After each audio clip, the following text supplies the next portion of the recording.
Buenos días para todos, soy Paola Perico, parte del equipo comercial de JK y es un placer darles la bienvenida a otro de nuestros emocionantes webinars. Sabemos que la información que compartimos en eventos en línea, redes sociales y correos masivos es vital para muchos de ustedes. Es por eso que siempre nos esforzamos por brindarles material de calidad que puedan aprovechar al máximo. Hoy nos complace presentarles nuestro webinar, Cómo interactúa el diseño sostenible en la metodología BIM. En esta sesión exploraremos a fondo el diseño sostenible, centrándonos en el confort térmico. En este enfoque nos permite optimizar procesos y la gestión de proyectos. Nuestra experta de hoy es Karen Cuesta, arquitecta con maestría en diseño sostenible de la Universidad Católica y con 2 especializaciones en gerencia de proyectos. Karen cuenta con más de 8 años de experiencia y compartirá su valioso conocimiento con nosotros. Recuerden que al finalizar la presentación tendremos una sección de preguntas y respuestas. Les animamos a aprovechar al máximo la presencia de nuestra especialista. Además, queremos informarles que esta sesión será grabada y posteriormente publicada en nuestro canal de YouTube JCat Science. Sin más preámbulos, damos inicio a nuestro webinar y le cedemos la palabra a nuestra estimada Karen Cuesta. Gracias, Paola. Muchas gracias a todos. Bueno, buenos días para todos. Como lo menciona Paola, la idea de hoy es hablar un poco sobre diseño sostenible, ¿cierto? Y cómo el diseño sostenible transversalmente empieza a ligarse con la metodología BIM, ¿verdad? Para empezar, entonces, pues, primero que todo me presento. Mi nombre es Karen Cuesta. Soy arquitecta egresada de la Universidad de La Salle. Tengo una maestría en diseño sostenible, como lo mencionaban ahorita, y una especialización en gerencia de proyectos y otra en metodologías BIM. A lo largo de toda la vida profesional que he tenido, pues he entendido y aprendido cómo es que todas estas metodologías y cómo es que todos estos procesos sostenibles empiezan a funcionar y a trabajar transversalmente.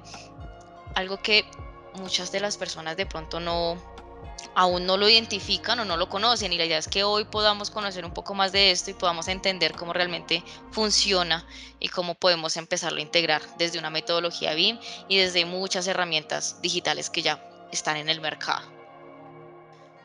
Partiendo de esto, pues la idea es hablarles un poco de cuál va a ser esa metodología que les voy a mostrar ahorita, cuál es esa relación que tenemos desde sostenibilidad hacia BIM, ¿cierto? Cómo desde el ciclo de vida de todo un proyecto empezamos a relacionar a BIM y empezamos a entender la sostenibilidad transversalmente, cómo empieza toda esa interoperabilidad, cómo la podemos manejar, cómo la podemos conocer, ¿cierto? Y vamos a entrarnos un poco más en un caso de estudio desde la parte de diseño enfocado a toda la parte de sostenibilidad, realmente cómo funcionó, cómo se implementó, qué soluciones nos dio, y ya, digamos que cerramos para poder identificarnos con todo el tema. Entonces, como una introducción, ¿cierto? Entonces, entendemos que para plantear una estrategia de diseño sostenible, por lo general partimos de todo lo que tiene que ver con confort térmico. Pero también la idea es que esta implementación de estrategias salga desde metodologías BIM, en donde podemos optimizar procesos, podemos mejorar la gestión y de la entrega de información, y todo esto lo vamos a empezar a entender desde el análisis aplicado, en este caso de una vivienda unifamiliar campestre, ¿vale? Entonces, primero partamos del hecho de sostenibilidad, ¿no? Entonces, es entender un poco el concepto de sostenibilidad para poder luego entender cómo este se va a combinar con una metodología BIM. Entonces, entendemos nosotros que la sostenibilidad parte de una de las dimensiones de las metodologías, ¿cierto? Entonces, primero, la sostenibilidad se enfoca en todo lo que es la conservación del medio ambiente, ¿cierto? De su entorno inmediato, en donde vamos a hacer nuestro proyecto. En todo esto, pues obviamente buscamos que logremos trabajar conjuntamente desde valores tecnológicos, económicos, sociales, políticos, éticos y ambientales. Pero ¿cómo la sostenibilidad participa en una metodología BIM? Entendemos que la metodología BIM o BIM como concepto trabaja muchas dimensiones, ¿no? Ahorita las que más se trabajan, las que más se conocen, son 7. De las siete dimensiones, la sexta dimensión nos habla de sostenibilidad. Por lo general nosotros solamente tenemos en el marco, o lo que más se trabaja son las tres primeras dimensiones, en donde pues la tercera es nuestra maqueta virtual o digital. Pero resulta que esta metodología va más allá y lo que busca es integrar todos esos procesos de administración, de gerencia, de procesos, y entre esa entra la 6D, que es sostenibilidad, que es la que venimos a hablar hoy. ¿Por qué la integra BIM desde una dimensión puntualmente? Porque es un tema tan grande de que la idea es poderlo vincular, y lo que buscan las metodologías es que trabajemos transversalmente optimizando todos los procesos. Y la sostenibilidad no participa en solamente una línea del proceso. Realmente sostenibilidad yo la tengo que contemplar desde mi parte de requerimiento, ¿cierto? Donde yo defino qué quiero, desde la parte de diseño, en donde yo digo cómo va a funcionar, y desde la parte de ejecución, en donde yo digo cómo lo voy a hacer. Entonces, por eso BIM empieza a verla como una dimensión adicional, ¿cierto? Ahora, ¿qué pasa? Resulta eh, que si hablamos de confort térmico, que es donde va más asociado a la parte de sostenibilidad, este confort térmico busca o se enfoca es en el usuario, ¿cierto? En optimizar su bienestar y que el rendimiento de consumos energéticos también mejore, ¿cierto? Eso también me ayuda a que la sostenibilidad vaya enfocada a un tema de ahorros y optimización de operación. Entonces, todo esto me va a ayudar a identificar variaciones térmicas, identificar temperaturas del espacio, identificar las variaciones que voy a tener desde el espacio, ¿cierto? Pero resulta que todo esto yo lo puedo empezar a identificar desde una etapa temprana, de tal forma que en el momento de la ejecución yo ya todo eso ya lo tenga analizado, ¿cierto? Por eso identificamos o definimos estrategias, hablando solamente de sostenibilidad. Entonces, cuando hablamos de estrategias, tenemos claro que son conjuntos de objetivos, ¿cierto? De requerimientos que lo que buscan es un resultado final. En este caso, busca un resultado enfocado a la sostenibilidad, en donde buscamos de que si bien tengo un edificio amigable con el ambiente en la parte ecológica, tecnológica, económica, también buscamos que sea un edificio que responda al usuario, ¿cierto? Que también nos ayude a ahorrar o economizar ciertos recursos. Teniendo esto claro, ¿cómo lo ligamos con BIM o cómo entendemos BIM? Entonces, resulta que para yo entender un ciclo de vida, no solamente de BIM, sino en general de todos los procesos, nosotros tenemos como unos requerimientos o unos requisitos iniciales, ¿cierto? Entonces, primero tenemos que definir nuestros roles dentro de un proyecto, tenemos que definir esos stakeholders que van a estar en el proyecto. Acá metemos algo de BIM en donde empezamos a hablar de IDMs, ¿cierto? Que lo que los IDMs son el manual de entrega o cómo voy a manejar la información dentro del proyecto. Entonces lo que me dice BIM es, vamos a manejar la información como cualquier otra metodología, pero desde BIM vamos a manejarla, implementarla, y yo defino qué voy a entregar, cómo lo voy a entregar, dónde lo voy a entregar. Esos son los IDMs. Para luego definir la entrega de información y luego hacer un análisis de riesgo que se aplica a cualquier proyecto, ¿cierto? Esos son mis insumos para un ciclo de vida de un proyecto, pero entonces lo vamos a aplicar hacia BIM y lo vamos a aplicar hacia sostenibilidad. Resulta que desde BIM me dicen, claro, vamos a definir los roles. Los roles aparecen en todos los proyectos, aparecen en todos los estados.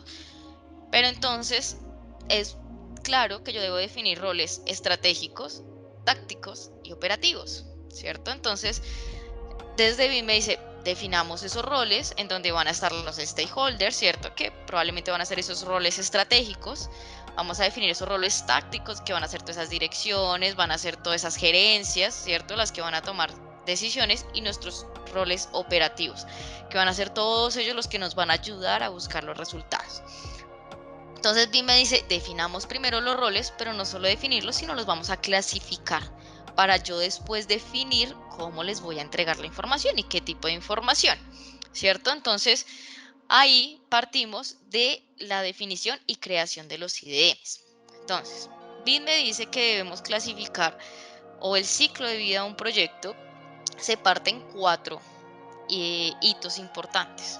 Uno que es la parte precontractual o pre-BIM, otra que es la parte de diseño o BIM, otra que es la parte de construcción, que sería BAM, y otra es la parte de operación, que sería BOOM. Y cada uno de estos lo que me dice es, o lo que me recomienda la metodología es, podemos pasar de cada una de estas etapas, pero para yo pasar de lo contractual a diseño o de diseño a construcción, yo debo tener un nodo principal o un hito principal para ir cerrando ciclos o ir cerrando información. Y ese es el objetivo de los IDMs, garantizar que la entrega de información esté bien, esté completa, cumpla con los requisitos y los requerimientos. ¿Cómo hago esto? Empiezo a generar piscinas o empiezo a generar cabidas en cada una de estas etapas en donde yo voy a definir por cada uno de esos ciclos o cada una de esas etapas qué documentos de entrada necesito, cómo voy a entregar la información. Entonces, si yo necesito entregar un levantamiento arquitectónico, pues necesito ir a sitio, por ejemplo, necesito permisos, entonces yo voy a entregar el intercambio de información, va a ser un documento, va a ser un Excel, va a ser un mail, ¿cierto? ¿Cómo va a ser el proceso, ¿cierto? ¿Cuál va a ser la entrega que yo voy a realizar?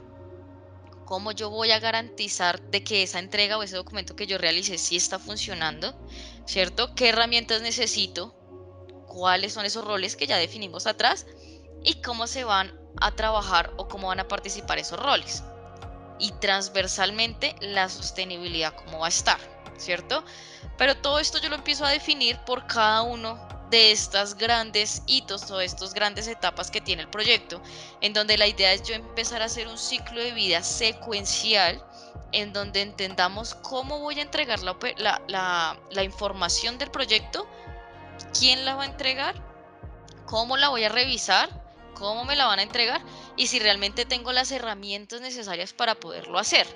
Todo esto es una parte preliminar que yo tengo que definir o la buena práctica es poderlo hacer antes de ejecutar un proyecto. Por eso estos IDMs también se clasifican en tres principales.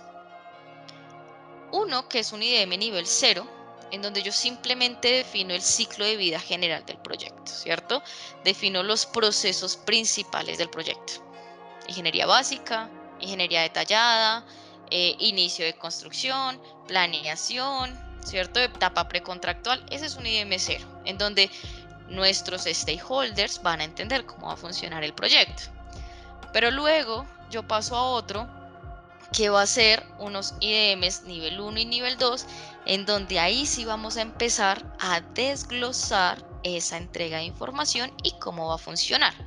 De tal forma que cuando yo inicie el proyecto voy a garantizar desde una metodología BIM que toda la entrega de información que se va a realizar esté completa, cumpla y más adelante no tengamos un reproceso.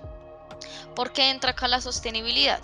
Porque es que en sostenibilidad yo también tengo que garantizar que desde el inicio del proyecto yo defina qué es lo que quiero que mi proyecto tenga sostenible. Sostenible es un mundo tan grande de que puede ser de que yo solamente quiero que cumpla un tipo de certificación, yo quiero que cumpla con un estándar o un ASHRAE, yo quiero que simplemente tenga o cumpla con temas de materiales, pero eso lo tengo que definir desde el principio y tengo que también desglosarlo de la misma manera como si fuera un proceso adicional, ¿cierto? Entonces tengo que decir qué debo, qué necesito, cuáles son los documentos de entrada, cómo voy a intercambiar la información, qué voy a entregar y cómo lo voy a entregar, ¿cierto? Para que en el momento de ejecución ya todo el proceso haya contemplado la sostenibilidad.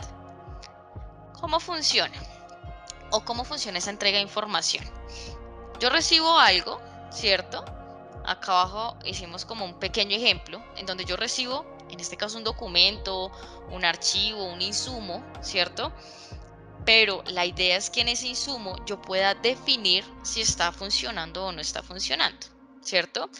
Ese punto de decisión lo define el rol que definimos desde los IDMs, porque no todo el mundo puede estar participando en el mismo proceso, si no, no sería óptimo. Entonces la idea es que yo ahí ya defina puntualmente el rol, el nombre, el cargo, el responsable de la documentación, ¿cierto? Con eso, cuando yo necesite o vaya a entregar algo, yo me dirija a este documento y diga, ah, el coordinador es el que tiene que recibir y tiene que entregar, ¿cierto?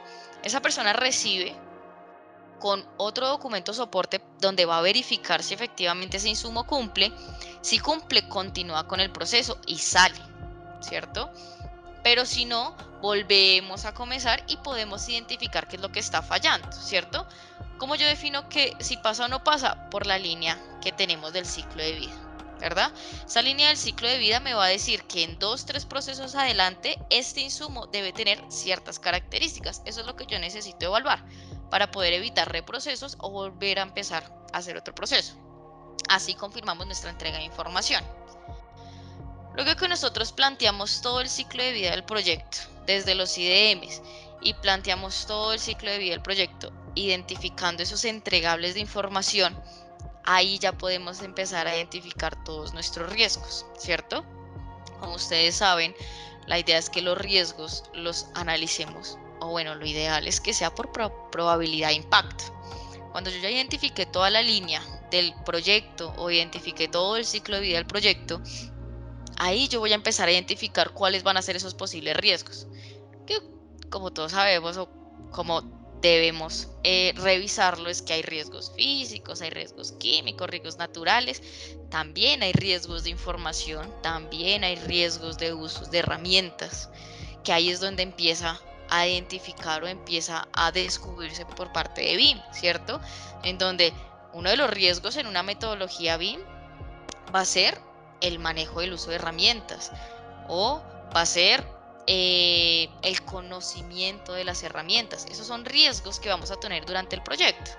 Entonces son riesgos que yo tengo que identificar también para luego poder en ese análisis cualitativo y cuantitativo tener un plan de respuesta en donde yo pueda definir, listo, tengo que capacitar un equipo, tengo que identificar al equipo o este perfil se acomoda a estas características de procesos, ¿cierto? Entonces la idea o la opción es que en ese momento de análisis de riesgos, más allá de identificar los normales o los que siempre pasan, es poder también entrar en el uso de la metodología, en el uso de la sostenibilidad, en el uso de BIM, en donde también lo identifiquemos como un riesgo, que son riesgos no tangibles en el momento, pero cuando empieza a surgir el proyecto o a avanzar el proyecto, empezamos a tener esos identificación o esas predicciones de riesgo.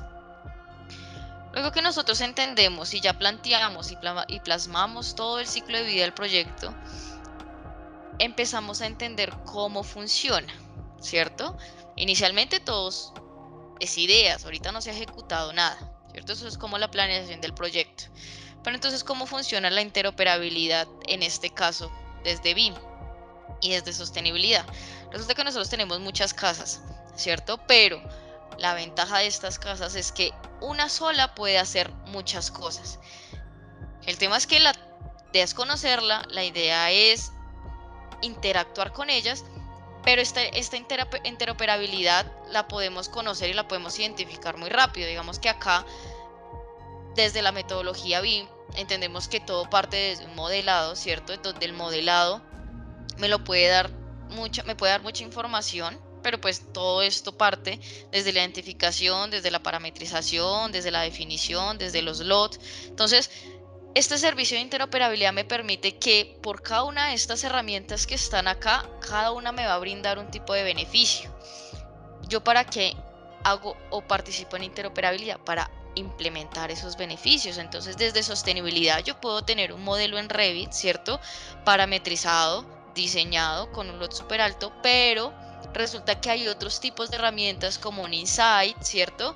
Como un Club, en donde ellos me van a ayudar a hacer simulaciones, a identificar consumos, a definir espacios solamente con ese modelo inicial que yo ya hice. Entonces, de eso se trata, o ese es el objetivo de la interoperabilidad, de que yo pueda tener un objeto que no solamente tenga una sola función, que no solamente me sirva como una maqueta 3D, sino que realmente esa maqueta 3D me brinde más información. Entonces, yo pueda sacar ahí un presupuesto, yo pueda sacar ahí una línea de tiempo, yo pueda sacar ahí simulaciones de consumo energético, de consumo de agua, de ventilación, de iluminación. De eso parte la interoperabilidad. Pero entonces, para no desligarnos de sostenibilidad, ¿cómo funcionaría? desde BIM y desde sostenibilidad. Entonces, partimos desde la parte BIM, ¿cierto? Que va a ser un modelo 3D o una maqueta 3D, ¿cierto? Que ya la tengo, ya la hice, ya la solucioné arquitectónicamente, estructuralmente, con toda la parte MEP. ¿Cuál es la idea? Que con modelos de simulación avanzada empecemos a identificar si este modelo está respondiendo a esos requerimientos iniciales que definí con los IDMs. Entonces, lo que les mencionaba ahorita, entonces hay herramientas digitales que me permiten hacer esas simulaciones, pero me piden otro tipo de información adicional. Entonces, ahí es donde yo tengo una simulación ambiental, en donde yo ahí ya defino su ubicación, defino sus características climáticas, defino su orientación, ¿cierto? Para después tener datos gráficos anuales. ¿Qué me va a arrojar todo esto? De que no solamente voy a tener un modelo en 3D, una maqueta digital, sino una maqueta digital que va a responder sosteniblemente a unos requerimientos. Entonces ahí yo ya voy a poder sacar cuál va a ser el consumo energético que va a tener la edificación, si la materialidad que definí desde el modelo 3D está respondiendo a mis requerimientos, ¿cierto? Cuál va a ser ese tipo de asoleación o captación solar que va a tener. Por eso, ya existen y ya se han implementado muchas de estas soluciones en donde se vincula como si fuera una especialidad más, eh, aparte a la parte eléctrica, la hidráulica, y esta misma me va a empezar a arrojar tipos o exposición que va a tener el proyecto en la parte solar, pero para esto, desde mi modelo 3D, tengo que tenerlo georreferenciado, ¿cierto? Me pide unos requerimientos adicionales, pero son unos requerimientos adicionales que yo ya solucioné desde el principio, desde la planeación. Entonces, esto me va a permitir, o esta interoperabilidad me va a permitir que el proyecto, un solo modelado, me vaya a dar mucha más información y me vaya a cumplir con muchos más requerimientos que los que tenía planteados inicialmente, ¿cierto? Volviendo un solo conjunto, una sola metodología, un solo resultado. Pero entonces, resulta que aplicando todas estas grandes ideas y toda esta teoría que me dice la metodología BIM, que me dice la sostenibilidad, voy a presentarles un caso de estudio a nivel de diseño esquemático relacionado a sostenibilidad y cómo en su momento de interoperabilidad arrojó ciertos resultados, ¿verdad? ¿Cuál fue el objetivo de este caso de estudio? Responder a una pregunta inicial de problema, que fue ¿qué tipos de estrategia de diseño sostenible logra brindar beneficios de confort térmico sin que genere un mayor impacto en sus costos, teniendo en cuenta como principio la arquitectura ecológica? Esto es un proyecto ubicado o que se ubicó en La Calera, ¿cierto? Como una casa campestre, y se buscaba o su objetivo principal era diseñar diferentes estrategias de diseño sostenible, pasivas. Pasivas me refiero a que no necesitamos ningún tipo de objeto, de intervención, de equipos mecánicos para poder garantizar en este caso el confort térmico. ¿Listo? Todo esto enfocado o partiendo desde lo que era la envolvente y la materialidad de la casa, partiendo del concepto de confort térmico y teniendo en cuenta que la idea era reducir todo el tema de costos, ¿cierto? Cumpliendo con la norma. ¿Qué se hizo? Se dividió también en fases, digamos que el, la prioridad o el caso de éxito de cualquier proyecto siempre va a ser dividir cada uno de estos procesos para ir resolviendo de a pocos cada uno de ellos. Entonces se dividió en 5.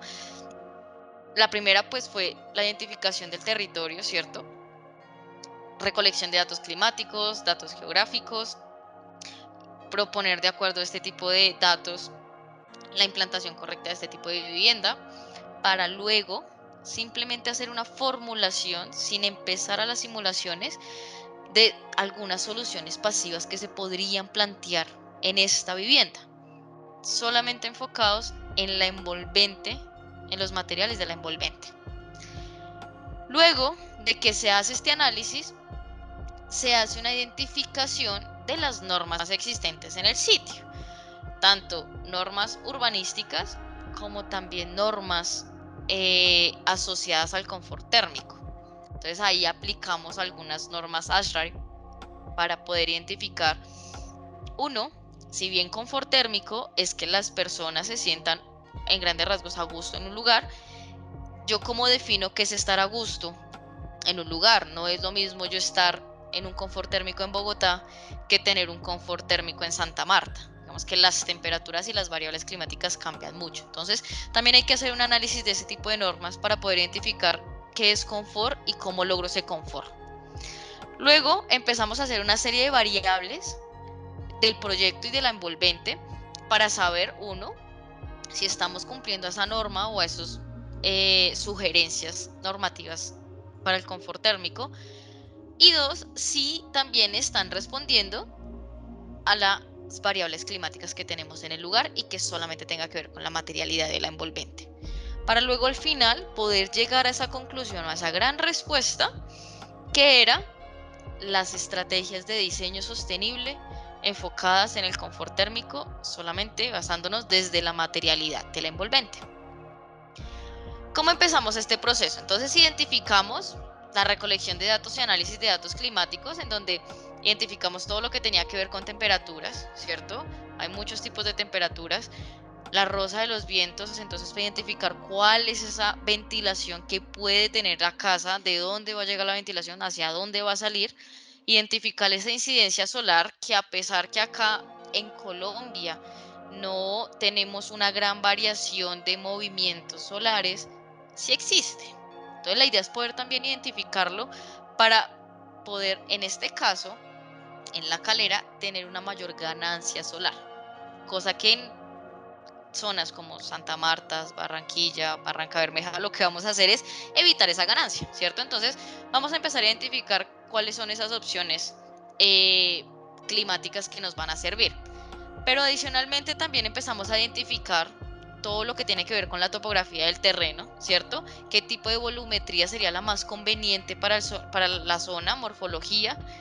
Y pues ya temas de disponibilidad de servicios también para irlos contemplando dentro del diseño.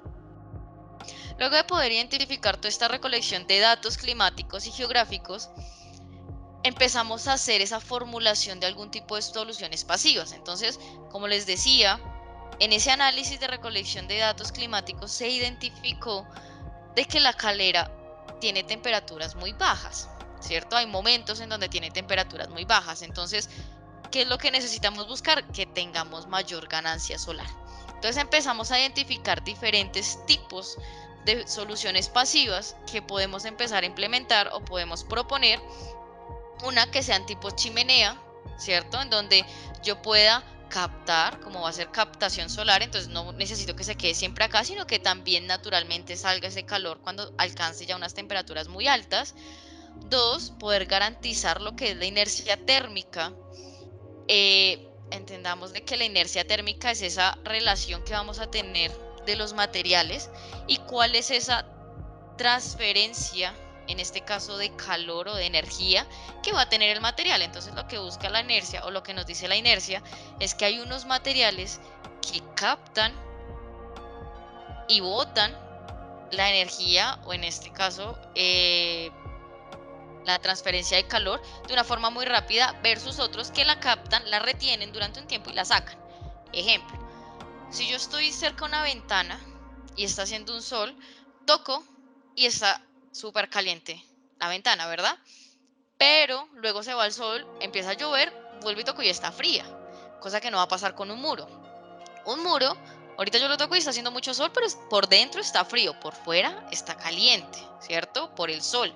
¿Qué pasa? Empieza la transferencia de calor, se demora mucho más en el material porque es mucho más denso y ya después de 2, 3 horas yo ya voy a empezar a sentir el calor acá adentro.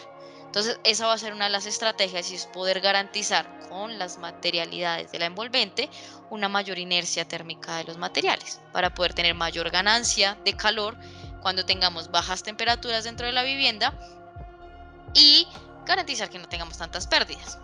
Pero adicionalmente también vamos a tener algún tipo de solución que no va a requerir ningún tipo de equipo mecánico, pero sí nos va a ayudar a aumentar la temperatura dentro de la vivienda, ¿cierto? Que va a ser una solución llamada tipo Trump. ¿Listo? Sin embargo, vamos a tener algunas zonas que va a tocar proteger, ¿cierto? Van a ser zonas de estudio, van a ser zonas donde va a haber una permanencia alta. Entonces, mientras tengamos altas temperaturas, no es confortable.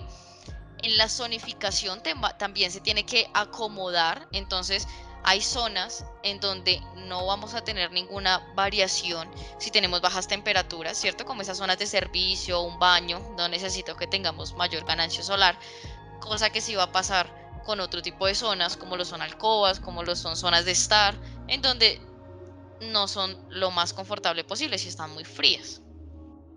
Y luego pues buscar tipos de eh, sombras en ciertas zonas. Esto simplemente es como formulación de algunas soluciones que podemos hacer, ¿verdad? Pero también tengo que empezar a identificar la norma que me dice. Entonces yo luego de identificar o digamos que ver la norma urbanística, identifico un tema de norma urbanística, pero también identifico con un ASHRAE 55 y con un ASHRAE 62.1 qué me puede aportar en temas de ventilación y en temas de confort térmico. Resulta que el ASHRAE 55 me arroja una tabla muy importante, que es esta que está acá, en donde me da unos rangos de qué debería ser confort térmico, según esto. Entonces, claro, yo defino o tengo que definir con esta línea azul cuál va a ser la temperatura promedio en la calera. En este caso era 13.4 grados centígrados. Entonces, acá se ubica transversalmente. ¿Qué me dicen esos puntos de cruce? Entonces, acá me dicen la zona más gris que la zona de mayor confort térmico van a ser zonas que estén entre los 19 y 24 grados centígrados. Ese va a ser mi objetivo principal. Ese va a ser el requerimiento inicial que voy a tener desde la parte contractual y la que voy a definir desde los IDMs. Que los espacios de mi edificación cumplan entre 19 y 24 grados centígrados para garantizar un confort térmico. Pero adicionalmente la norma me dice, eso es el 90%, pero usted también puede tener el 80%, que es un rango un poco más amplio. ¿Cuál va a ser? Que estemos entre los 18 y 25. Entonces, esos van a ser uno de los requerimientos que yo voy a tener, que yo luego tengo que responder por simulaciones sobre confort térmico, que es el objetivo principal, ¿verdad? Pero adicionalmente también me habla un tema de renovaciones de aire, pero el ASHRAE 62.1 me lo define por zonas. Entonces, dependiendo de la zona, yo tengo que garantizar ciertas renovaciones de aire o cierta velocidad en renovaciones de aire. En donde lo que son cocinas, baños, son las que van a necesitar mayor ventilación, ¿verdad? Entonces también empiezo a identificar qué es lo que me están pidiendo y con eso ya tengo 3 inputs importantes. Entonces tengo el primero, que fue toda la identificación geográfica, climática del lugar. Tengo el segundo, que tiene que ver con todas esas posibles estrategias que voy a hacer, ¿cierto? Con las que voy a empezar a trabajar. Y tengo el tercero, que va a ser todo el tema de normativa. Hasta el momento simplemente hemos estado en la primera etapa del ciclo de vida de un proyecto, que es esa parte contractual o esa etapa previ, que son todo el tema de requerimientos. Entonces ahí empezamos a ver sostenibilidad. No solamente va a llegar desde la parte de diseño, realmente tengo que empezar a identificar desde antes. Luego de esto, ahí sí empiezo a solamente identificar cómo debería yo organizar en temas de zonificación el proyecto, ¿cierto? Con algunas variables. Entonces, empiezo a identificar o empiezo a hacer una zonificación posible de cómo yo debería organizar el proyecto de acuerdo a esas 3 variables que acabamos de identificar, sin simular. Yo ya puedo identificar más o menos cómo puede ir orientada el edificio. Yo ya tengo, ya puedo definir dónde puede ir las zonas de mayor captación y las zonas de menor captación solar. Yo ya puedo definir más o menos qué tipo de envolvente puedo hacer, ¿cierto? Todavía no estoy entrando al detalle de cómo los voy a hacer. Entonces acá se identificó de que donde tenemos mayor inclinación del sol, ¿cierto? Desde nuestra primera parte de análisis, ahí es donde yo voy a definir que van a quedar todas las zonas sociales, las zonas privadas, para poder tener una mayor ganancia solar. Y donde tenemos menor incidencia del sol es donde vamos a tener todas nuestras zonas de servicio y todos nuestros puntos fijos. Ahí yo no necesito tener una mayor ganancia solar. Ahí no he hecho todavía absolutamente nada que tenga que ver con herramientas o que tenga que ver con procesos de simulación. Simplemente ha sido un tema de identificación. Pero luego vengo en mi penúltima etapa, en donde ahí sí ya empiezo a hacer las simulaciones. Estas simulaciones, ¿cómo parten? Entonces, como vimos en la interoperabilidad, yo ya tengo un volumen que lo definí en la etapa anterior. Yo definí que va a tener 3 muros, 2 ventanas. Pero en esta etapa, cojo ese volumen que ya definí, lo transfiero hacia otra herramienta o sobre la misma herramienta, ¿cierto? En donde con plugins yo voy a empezar a simular si esta codificación de materialidad que definí de la envolvente me va a cumplir con la normativa.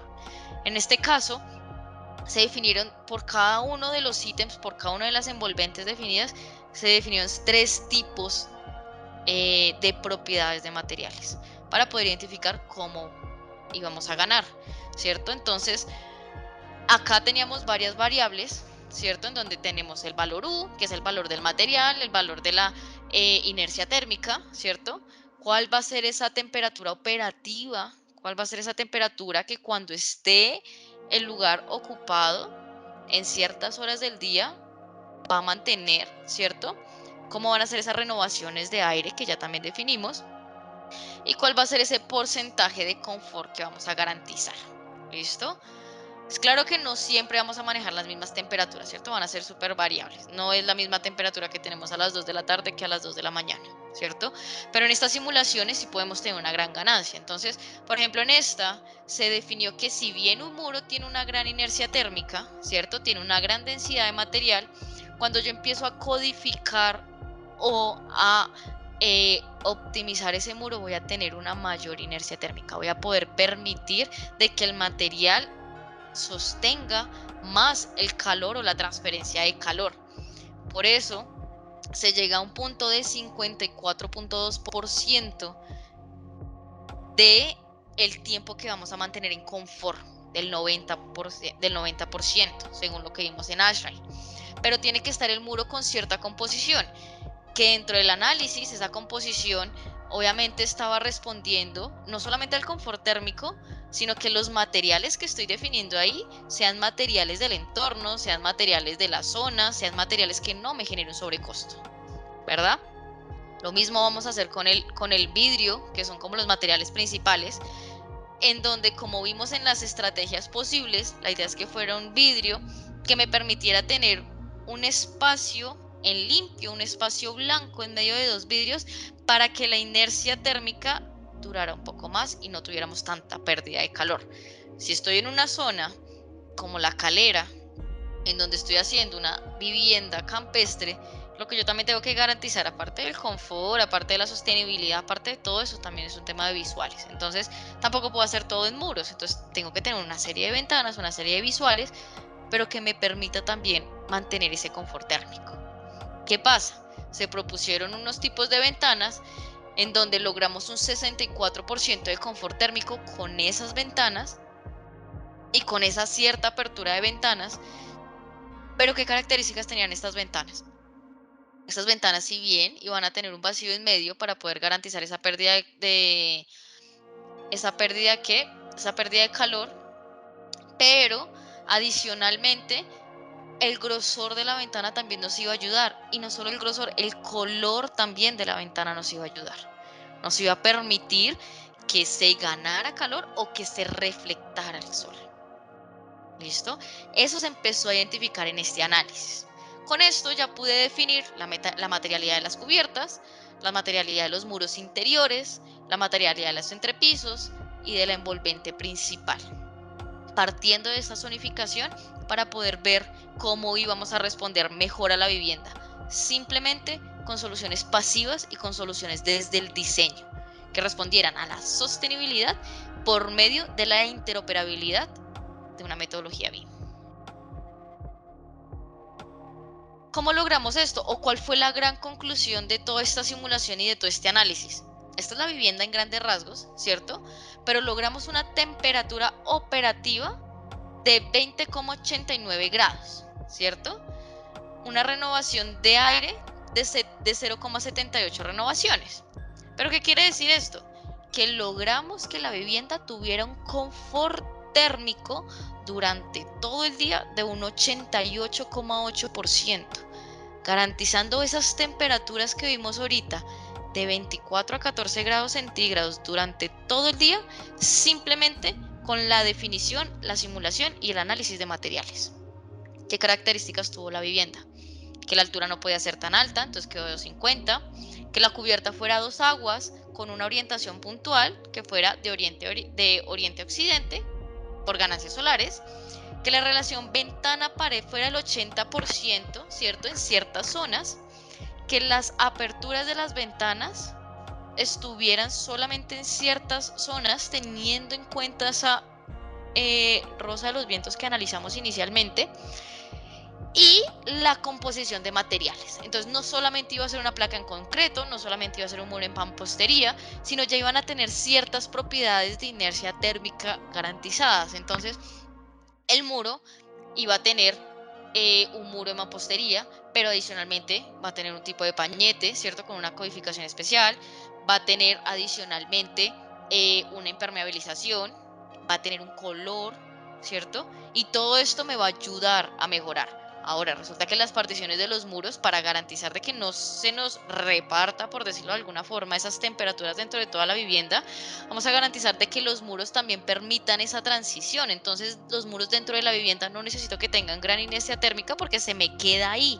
Entonces, yo ya la recibí de afuera, pero cuando estoy adentro necesito que pase o que circule más esa inercia térmica para garantizar una homogeneidad en los espacios. ¿Listo?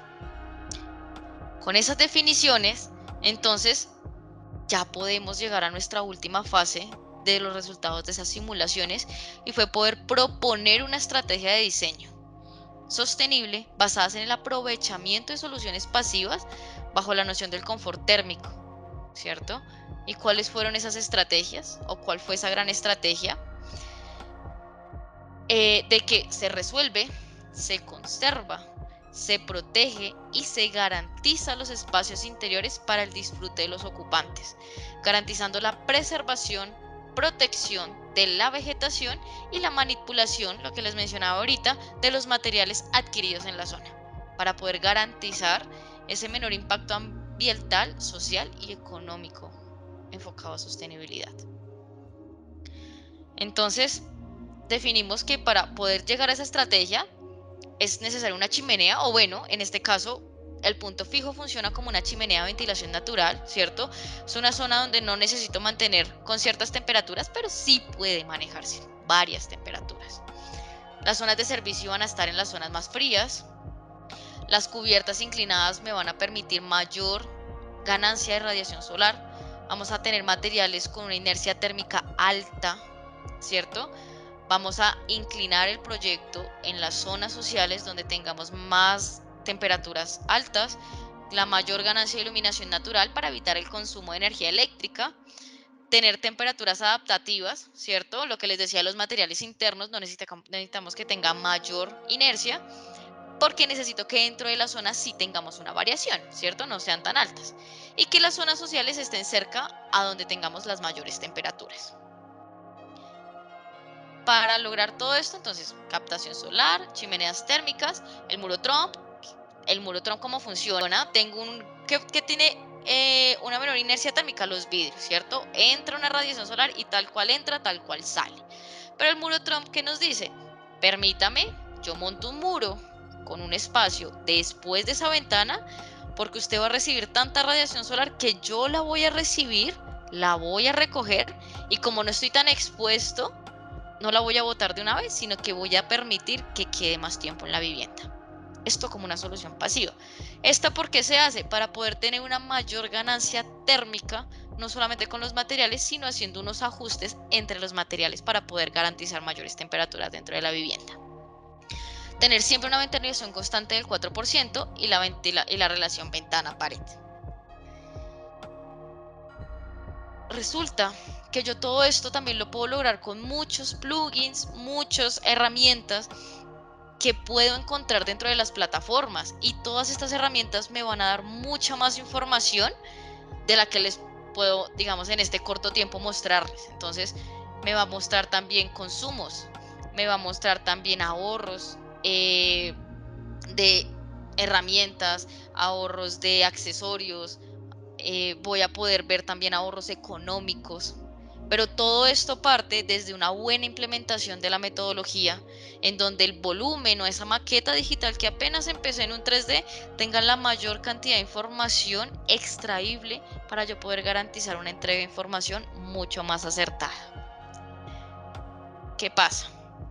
Como conclusión, definimos que una estrategia de diseño sostenible siempre será la composición de varias soluciones pasivas que respondan y se acomoden a una variable climática, respetando y cumpliendo siempre con normas territoriales y normas relacionadas al confort adaptativo. Pero desde BIM como metodología nos lleva a una implementación exitosa en los proyectos, ya que al generar, organizar y crear el ciclo de vida de la edificación, conformado en un entorno colaborativo e intercambio de información, logramos optimizar recursos, estrategias, herramientas que la vamos a respaldar por métodos, por flujos, por equipos. Y eso es lo que siempre va a buscar BIM y eso también es lo que siempre va a buscar sostenibilidad. Pero, y entonces, ahora con la inteligencia artificial, que ahora también se está metiendo mucho en este campo, ¿cómo sostenibilidad y BIM se puede convertir en un diseño circular, renovable, adaptable desde una inteligencia artificial? Muchas gracias. Les dejo este pequeño video de cierre en donde podemos ver cómo desde una herramienta puedo partir desde la parte conceptual de un proyecto sin necesidad de tener mayor información hasta cerrar desde el primer video que les mostré a unas simulaciones, a un detalle, a una razonabilidad del proyecto. Simplemente definiendo, identificando esos IDMs, esa entrega de información, esos requerimientos iniciales que debemos tener y debemos participar siempre. Muchas gracias. Bueno, muy buenos días. Karen, tenemos una pregunta en chat y dice, ¿cuál es la composición del muro con mejor rendimiento? Digamos que ahí lo que les mencionaba, en este caso, como estábamos ubicados en la calera, ¿cierto? Y lo que necesitábamos era tener una mayor ganancia solar, entonces lo que se estaba buscando en términos de composición eran materiales que tuvieran una mayor densidad, ¿cierto? Entonces el bloque era un bloque en arcilla macizo, ¿cierto? Y después tenía otro tipo de composiciones como unos aislamientos, pero de cierto grosor, ¿cierto? Como polietileno, como ese tipo de aislamientos, pero no eran tampoco que nos fuera a aumentar el grosor del muro. Y finalmente lo terminábamos con un tipo de pañetes o un tipo de pintura, ¿cierto? Pero entonces todo esto igual va variando, depende del objetivo que necesitemos, ¿no? Pero en este caso, lo que necesitábamos garantizar era que tuviera el material una mayor densidad o la mayor densidad posible. Entonces, nuestro objetivo principal o nuestro material principal fue el bloque en arcilla macizo, que no tuviera dovelas, que no tuviera nada, sino que fuera macizo para poder garantizar esa ganancia. Vale, acá también nos preguntan, en el estudio de caso, ¿cuál fue el flujo entre modelos de Formit o Revit al plugin de Insight? Digamos que ahí nosotros podemos tener varias opciones. Entonces, una es que todo lo hagamos desde Revit, ¿cierto? Revit me permite descargar unos plugins, en este caso también Insight, ¿cierto? O también lo puedo empezar a pasar a otras herramientas. Digamos que ahí ya depende mucho del alcance que yo tenga, pero desde Revit nomás, desde Revit con esos plugins puedo poder simular incluso hasta toda la parte térmica y asoleación. Entonces ya depende también del detalle en que tengamos el modelo y del alcance que necesitemos. ¿Listo? Porque, por ejemplo, para poder yo tener una certificación Edge que se enfoca más que todo en los consumos, eso yo lo puedo sacar directamente desde Revit. ¿Listo? Entonces, digamos que ya vamos dependiendo del alcance, pero todo lo puedo sacar desde el modelo o ya lo puedo empezar a sacar a un Insight, pero el Insight lee directamente el modelo muy rápido, muy sencillo. Vale, acá Iota dice, hola, como estrategia de diseño de manera general para las zonas cálidas, húmedas, ¿propondrías ventilar más sombra, más aislamiento? De pronto, las sombras siempre van a ser necesarias, ¿no? De pronto ahí van a ser un tema de diseño de fachadas que me permita evadir esa radiación, ¿cierto? De pronto cambiaríamos un poco el tema de zonificación, en donde ahí ya no necesito que las zonas sociales estén más cálidas, sino que estén más frescas, ¿cierto? Pero la ventilación también va a ser importante, pero también tengo que hacer un buen manejo de la ventilación, ¿no? No significa que yo tenga que abrir de ventana a ventana, sino que tengo que hacer un diseño que yo diga cómo va a transitar o cómo se va a dirigir la ventilación. Por ejemplo, en este caso yo dije que el punto inicial o el punto de partida de la ventilación de la casa va a ser el punto fijo, porque es un punto en donde no importa el tema de temperaturas, porque la ventilación va a hacer que cambie mucho la temperatura, pero sí va a garantizar siempre la ventilación. Entonces yo creo que en un espacio de tierra caliente, aparte de las sombras, también yo tengo que garantizar que la ventilación que llegue no sea caliente, porque también si yo miro un girardot y yo me voy a ver la ventilación es súper caliente, entonces yo también tengo que mirar cómo bajo la temperatura de afuera para que entre más fresca. Entonces ya es otro tipo de solución que viene desde afuera. ¿Cómo? Entonces empezar a tener cierto tipo de implantación de vegetación, empezar a tener ciertos espejos de agua, que eso al momento en que llegue en contraste con la ventilación me va a ayudar a bajar las temperaturas. Entonces, de pronto también, aparte de mirar la envolvente, también tengo que mirar afuera cómo puedo bajar un poco esas temperaturas desde esas soluciones. Hay otra que dice, ¿qué tan conveniente es tener las fachadas perforadas? ¿Ayuda a la sostenibilidad? ¿El CAPEX y el OPEX se ven afectados? Digamos que eso ya son soluciones de diseño, ¿no? Digamos que es un tipo de solución que yo puedo manejar de tener o no tener una ventilación o una fachada perforada, pero entonces digamos que más allá de yo definir si es o no perforada, tengo que también definir esos requerimientos iniciales, dónde va a ir perforada, ¿cierto? Porque eso que vaya perforada también me va a decir que voy a tener una pérdida térmica importante. Entonces también yo tengo que definir por qué tiene que ir perforada y en dónde va a ir perforada, ¿no? Y en qué variables climáticas estoy definiendo que esté perforada y qué usos yo voy a tener para que esté perforada. Entonces, puede funcionar, pero obviamente van a haber otras herramientas o otras condicionantes que me definirán si funcionará o no funcionará dentro del edificio o dentro del proyecto. Listo, tenemos otra, dice, con una zona que tiene códigos de viento fuerte como Miami, Florida, ¿cómo está con este tema de sostenibilidad se puede ser útil con la renovación de un espacio o una nueva construcción, especialmente en el tema de ventilación natural? Bueno, ya en tema de ventilaciones tan fuertes como en ese tema, digamos que ahí ya empezamos a hacer es un análisis de vientos, pero como volumen, ¿cierto? Yo ya no miro como espacio porque primero yo tengo que garantizar de que el volumen permita ese tránsito de ventilación. Entonces, la ventilación no va a llegar directa, o sea, si yo sé que viene de norte a sur, yo no voy a poner mi ganancia o mis zonas de ventilación de norte a sur, porque eso va a hacer que genere unas corrientes de viento supremamente altas o genere una serie de respuestas de ventilación que no queremos en el proyecto, como remolinos, como venturis.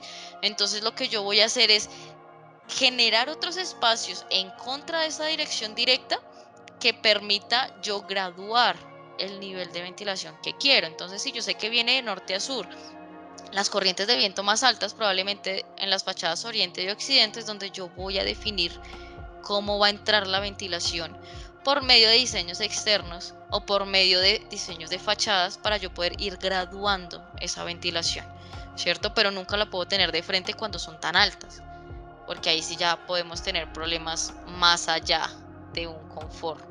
Pero desde sostenibilidad, la idea es que sí yo pueda ganarlas, ¿cierto? Pueda tener esa ventilación porque también las temperaturas son altas, pero que yo también las pueda eh, graduar o analizar para saber cuánto necesito que entre, no que entre todas, o si no se nos daña todo. Vale, la última preguntita que nos dicen es ¿qué software de Autodesk se utilizan actualmente para la simulación energética y eficiencia? El que más se utiliza o el que más, digamos, se conoce y no es complicado es Insight. Insight como herramienta aparte e Insight como plugin desde Revit. Y que fue como el último video, penúltimo video que les mostré, él no solamente me va a arrojar simulaciones de consumo, sino también me va a arrojar simulaciones de costos, simulaciones de tiempos.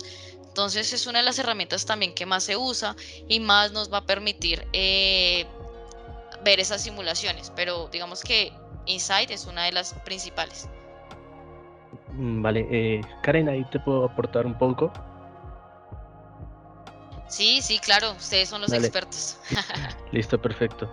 Entonces, sí, eso que mencionas hace un momento es algo bastante importante. Digamos que ahorita los curiosos en Revit 2024, digamos que lo que es el módulo de Insight ya lo encontramos muchísimo más desarrollado. Aquí por medio del botón de análisis y analizar, nosotros ya podemos generar simulaciones no solamente de iluminaciones, de sombras, sino también podemos realizar un análisis de huella de carbono, ¿sí? Cuando entramos a ese análisis, nosotros ya podemos evidenciar los modelos que hemos creado y cada uno de estos modelos pues nos los va a mostrar específicamente con su nivel o su índice o su coeficiente de materialidad, como lo vimos hace un momento, para poder nosotros, permítame un segundito, para poder nosotros, digamos, identificar cuáles son esos materiales que más nos están impactando la huella de carbono. Entonces, básicamente, por medio de este módulo, nosotros ya podemos encontrar lo que son eh, paneles o más bien tableros inteligentes que me permiten a mí identificar cada uno de estos elementos y finalmente totalizar ese impacto en cuanto a la huella de carbono por medio de ese módulo de Insight que ya teníamos visualizados. Permítame un segundito. Aquí vemos ese tipo de análisis que se pueden generar, donde lo más importante de esto es cómo modelamos nosotros a partir de las condiciones que ya vimos hace un momento. Y otro de los que estamos trabajando bastante en Autodesk es el Forma, ¿sí? Autodesk Forma fue un lanzamiento que salió hace como 6 meses aproximadamente y en este ya podemos nosotros identificar diferentes patrones.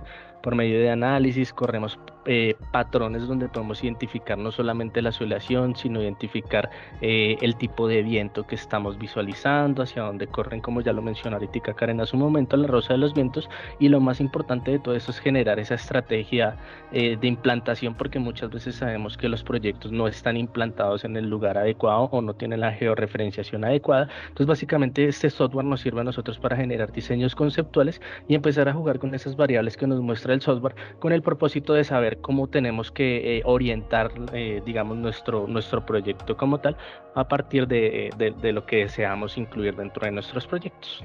¿Listo? Gracias, Karen. Mil gracias a Vale. todos. Mil gracias, Karen. Mil gracias, Johan, por sus aportes. Esperamos haya sido una sesión muy provechosa para ustedes. Recuerden que esta sesión fue grabada, va a subirse en nuestro canal de YouTube. ¿Listo? Feliz día para todos, que estén muy bien. Hasta luego. Gracias, hasta luego.